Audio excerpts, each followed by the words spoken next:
नाजरीन, आपके हूँ शमाला राजपूत और आप देख रहे हैं फास्ट 24 न्यूज। खबर शामिल करते हैं सांगला हिल से ब्यूरो चीफ हाजी नदीम अख्तर भट्ट से। सांगला हिल साबिक वज़ीर आज़म इमरान खान पर कातिलाना हमले के खिलाफ तहरीक इंसाफ के रहनुमाओं का एहतजाजी मुजाहरा टायर को आग लगाकर रोड ब्लॉक कर दिया। हुकूमत पाकिस्तान के खिलाफ शदीद नारेबाजी, सुप्रीम कोर्ट से सवाकीकार नोटिस लेकर शफाफ इंक्वायरी करवाने का मुतालबा। सांगला हिल पाकिस्तान तहरीक इंसाफ के रहनुमा कारकुनों का तारिक महमूद बाजवा की क़यादत में चेयरमैन इमरान खान के ऊपर कातिलाना हमले के खिलाफ एहतजाज। पीटीआई कारकुनान सड़कों पर आ गए, वफाकी हुकूमत के खिलाफ शदीद नारेबाजी की, टायर जलाकर रोड को ब्लॉक कर दिया, जबकि ट्रैफिक की रवानी भी मुतासर रही। इस मौका पर पाकिस्तान तहरीक इंसाफ के रहनुमाओं का कहना कि इमरान खान पर बुज़दिलाना हमले की शदीद अल्फाज से मजम्मत करते हैं।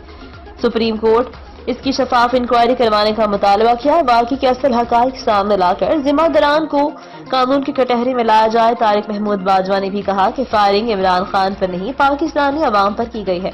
हकीकी आज़ादी के सफर में हमेशा इमरान खान के साथ रहेंगे। बुज़दिलाना हमले हकीकी आज़ादी की तहरीक पर असरअंदाज नहीं हो सकते। ये थी हमारी आज की खबर। मजीद ऐसी खबरें देखने के लिए देखते रहें हमारा चैनल फास्ट 24 न्यूज। अपनी होस्ट शमाला राजपूत को दीजिए इजाजत। अल्लाह निगहबान।